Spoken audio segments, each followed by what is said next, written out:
Okay.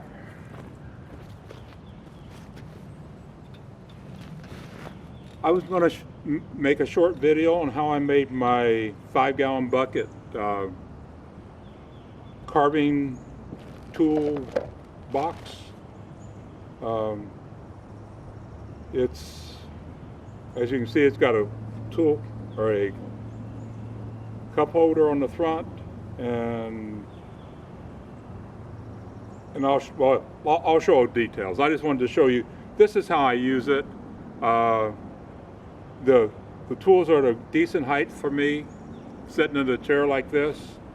I live in a wooded lot in North Carolina, and in all year around here, there's some day during the month when it's in the 50s or greater and sunny day.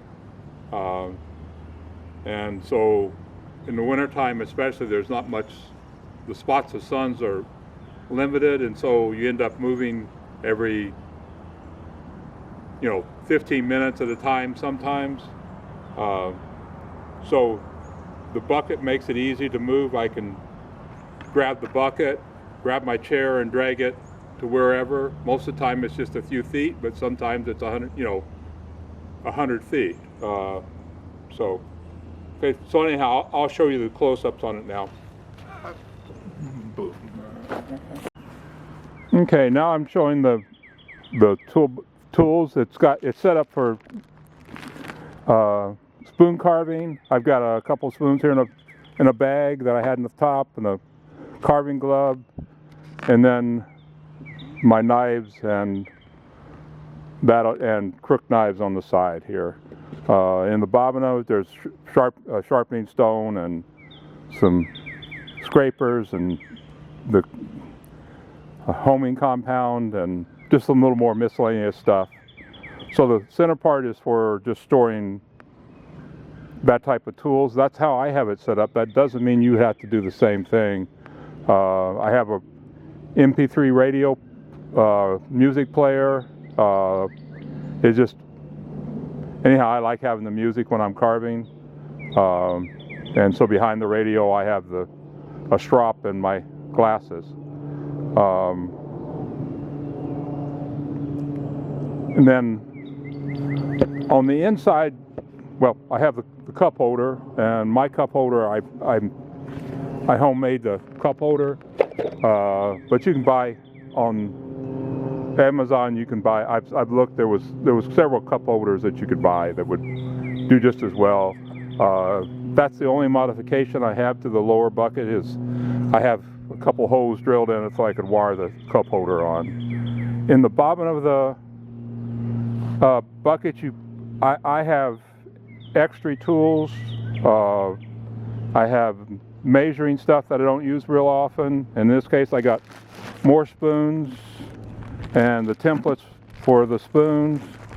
I got some miscellaneous woods. I got band-aids. I've got compass. I got measuring tools and that type of stuff. So anyhow, you can put in, of course you could put anything you want in the bottom of it, but you do need to put something in there, because without weight in the bottom of the bucket, it's top heavy and it'll tip over easy. Okay, now to show you the details of the top tool tray. The top tool tray is just 6 inches.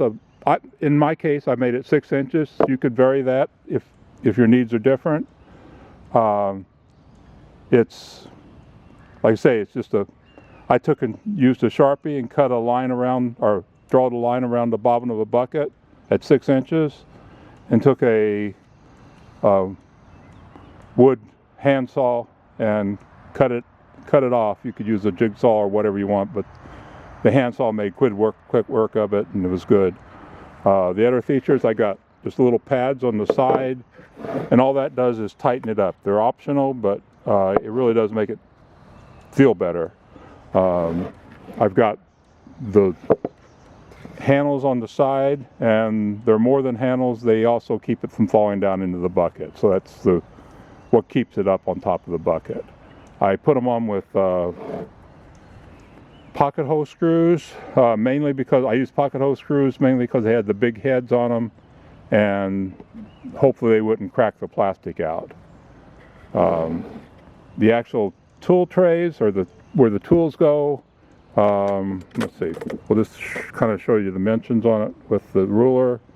Looks like it's like a little 3 1/4 on the sides, and then the center section, I should have measured this, no, looks like it's like 3 1/2 too.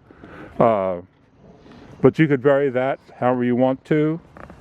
In my case, I used 1/2 inch pine for the wood part of it, and so it's a semicircle cut out there for the sides, or the top, and then I don't know, it's 3 1/2 inch deep piece. And like I say, that you can vary that based on your tools. You can vary, you know, how much of it. You can make the whole bobbin of it, put holes in the whole bobbin of it, and make the whole thing, and not have a storage area in the middle. In my case, these 2 little die rods is what keeps my radio in the corner. I drilled 1/2 inch holes, and the smaller holes were sized for a pencil would fit in them. As you can see, a lot of the 1/2 inch holes have been elongated. I had knives that wouldn't go in a 1/2 inch hole, so I chiseled them out to a thing. Underneath this is high density foam. I think anything would work under there, you know, anything. In my case, I put it there for to keep the tools from rattling around, and also to keep the tools from hitting each other.